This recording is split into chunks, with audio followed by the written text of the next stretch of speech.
Okay, well, turns out the media, they're scared of secure elections. They're afraid of how the election will turn out. But yet many Americans have given a lot of thought about how this election will play out. So first, before we read this article from The Hill, let's listen to Jen Psaki. Remember her? Jen Psaki, part of the White House administration, the Biden-Harris administration. Remember her? Well, here's her little fear. There's a little fear tactics right here. Jen Psaki, take it away on BSDNC. So in the usual flood of news this week, you may have missed the latest chapter in the MAGA effort to spread doubt about the integrity of our elections. And we love talking about stories that are undercovered here. So this week, Speaker Mike Johnson and a merry gang of election-denying Republicans held a press conference on the Capitol steps. And they were introducing a bill at that press conference that criminalizes something that is already very illegal: non-citizens voting in federal elections. But more notable than some completely unnecessary legislation and the press conference accompanying it is the narrative they're trying to push. There is currently an unprecedented and a clear and present danger to the integrity of our election system. And that is the threat of non-citizens and illegal aliens voting in our election. It's true that Democrats have expressed a desire to turn non-citizens into voters.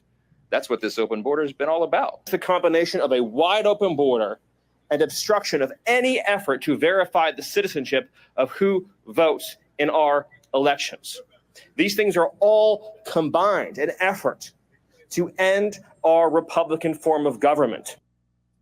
Okay, every time Stephen Miller shows up at a press conference, you know it's going to be crazy. But Gee, way to show your bias as much as a journalist. But anyways, look, there is a problem in this country, and it's very clear. We don't have real election integrity in this country. People like Nico House and the crew at the Convo Couch were able to cover it and talk about it in big detail, great detail, especially during the 2016 and 2020 Democratic primaries. We don't have election integrity.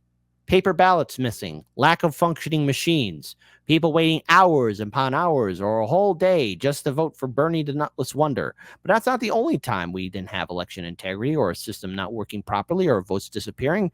It's been happening for quite some time. Now, the Republican politicians, to be more precise, want to use a scapegoat for migrants. And to an extent, yes, there has been examples of our Democratic politicians trying to be more lenient, trying to get more votes. I mean, hell, that's why sanctuary cities are a thing, because secretly the Democrats, especially in sanctuary cities, want to build up their voting base even stronger, have legacy families and legacy institutions in which, again, people are subservient to vote for the political party.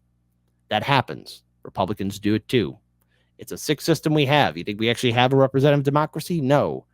It is designed to keep people forced in their area and vote for Team Red or Team Blue. There's a whole lot of conspiracy brain to unpack there. First, the Speaker of the House and his fellow Republicans are falsely claiming that millions of non-citizens illegally vote. Look, Republican election conspiracies are nothing new, but what makes those remarks from Johnson and co. even more outrageous is the brazen attempt to actually tie two right-wing conspiracies together, all in one with a bow. Their false claim of mass election fraud and their racist and frankly dumb replacement theory. We've talked about this on our show before. It's the once fringe, but now apparently mainstream Republican dogma that Democrats and elites are purposefully bringing in migrants from third world countries in order to dilute the influence of political power of real Americans. According to Johnson and his colleagues, Joe Biden has opened the border to as many migrants as possible in order to activate them as fraudulent Democratic votes come November. That's crazy. That theory is not only false and racist and dangerous and insane, but it also crumbles under the slightest weight of the most basic questions. Are you saying that there are currently non-U.S. voting in federal elections? And if that's what you're saying, then do you have an estimate of how many? We all know intuitively that a lot of illegals are voting in federal elections, but it's not been something that is easily provable. We don't have that number. We know intuitively, but it's not easily provable. I mean, that's like saying, I don't know it for a fact, but I think it's true. So Mike Johnson desperately wants you to trust his vibes, basically.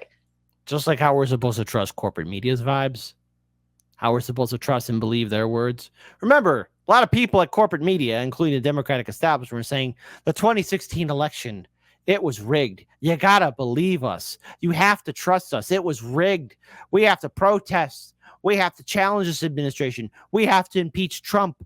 You got to trust us. You got to trust us. Don't you get it? George Carlin's doing that musical in the sky. He's not vomiting in his tomb. He's not spinning in his grave. As soon as he heard all this BS is going on, he jumped right out of his coffin, landed on a cloud in heaven, and said, hey, I got this great Broadway musical called I Told You So. R.I.P. George Carlin. And you could see it firsthand. The media, no matter what, if they got a Democrat in office, they sing a different tune. And if there's a Republican in office, oh no, they'll sing a different tune, but they'll have the same wardrobe on, the same set and everything else. Or either that, the tune will be the same, the rhythm and rhyme might be a little bit different, but nonetheless, nothing has changed. But what he's talking about just isn't a thing. Don't take it from me. That's according to the Brennan Center, which found that non-citizen voting is vanishingly rare. That's according to the conservative Cato Institute, which said that, quote, non-citizens don't illegally vote in detectable numbers. And I mean, this one is pretty rich, maybe my favorite. It's even according to the Hard Right Heritage Foundation, which, according to their own database, reports less than 100 cases of non-citizens illegally voting between 2002 and 2023. The Heritage Foundation, I will remind you, is also the home of the nearly 1,000-page Project 2025 plan on their website. Less than 100 cases in a period where literally hundreds of millions of votes were cast. It is just not a thing that happens at any significant level. And why would it? As I said at the top, non-citizens can't vote. That's already a crime. At best, this Republican legislation push is a solution looking for a problem. But far more alarming, it's intended to sow the seeds of doubt about our country's elections, should Donald Trump lose. We're not going to take our eye off of it. We'll keep talking about it. Yeah, they'll keep on talking about it. So you want to know why they're talking about it? It's because right now Democrats are afraid. All right. Now, look, Republicans want to blame migrants. The real issue is that we don't have real election integrity in this country. And the Democrats are afraid for the fact that right now, as it stands, Biden himself, that's right, Joe Biden, Joe 30330, could very well have a very contentious and confrontational Democratic primary, especially at the convention center. And I say this because the primary is still ongoing, but at the convention, it's been made abundantly clear, as well as with some recent updates, that the convention, half of it might potentially be online because you have party officials afraid of all the protests.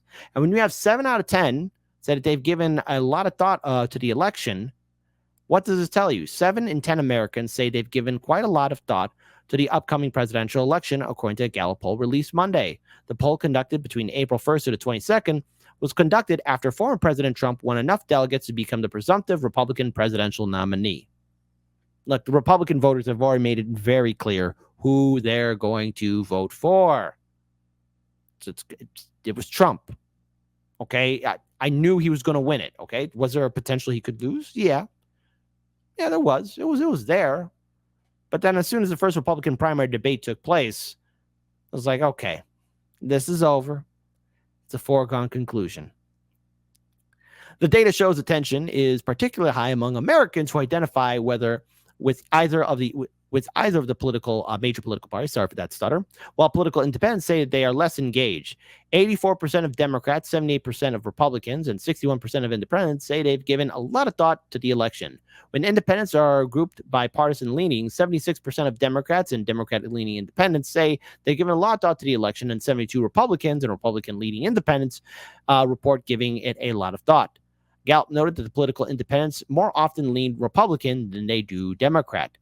Gallup asked respondents this question during various presidential cycles since 1952.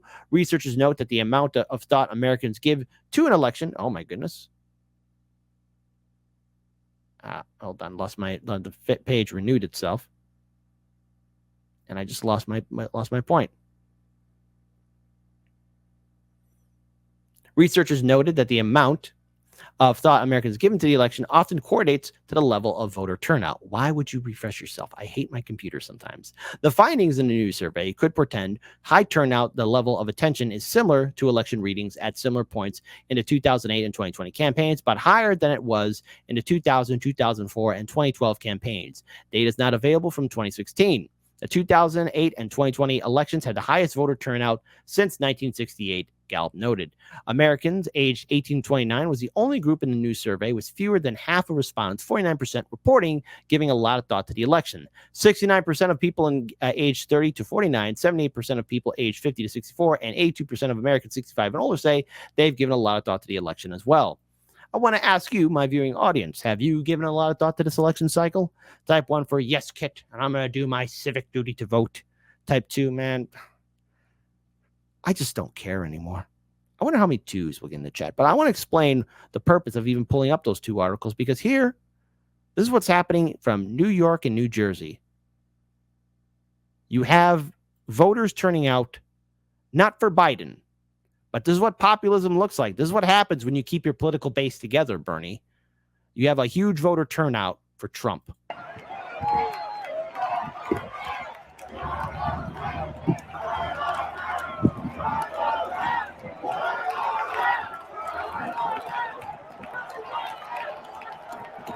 Say turn around and it's good.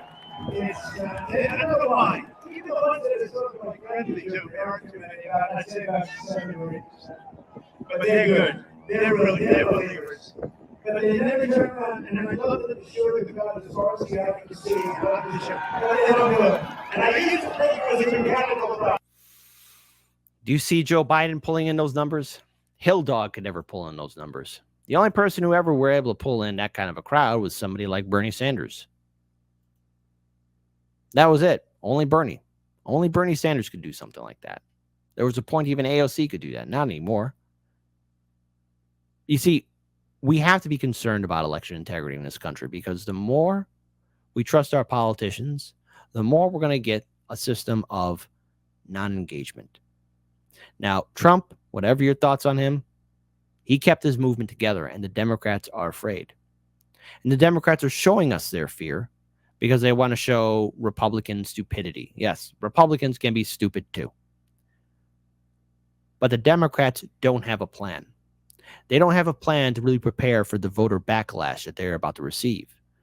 And while the convention will be coming here in Chicago, how is it that this party that supposedly cares about voters, and corporate media wants to say they care about all the social issues, why is it that they're denying the protesters anywhere near to where the convention will be at? Why is it now that the DNC is talking about potentially having half of it be online? Why is it that the Democratic Party is showing its hypocrisy over and over again when it comes down to election integrity or how they view voters? They've lost the narrative. They lost the control. Biden's going to struggle, and from all the evidence that I've been seeing, it's quite clear that many Americans are also looking at independent candidates, third parties, because we're not excited about a 2020 rematch between two old men. Get ready for more fear tactics from corporate media. This is only just the beginning. We're still in May. As we get closer to the fall, as November gets closer and closer to us, we are all going to see the media in a full-blown panic.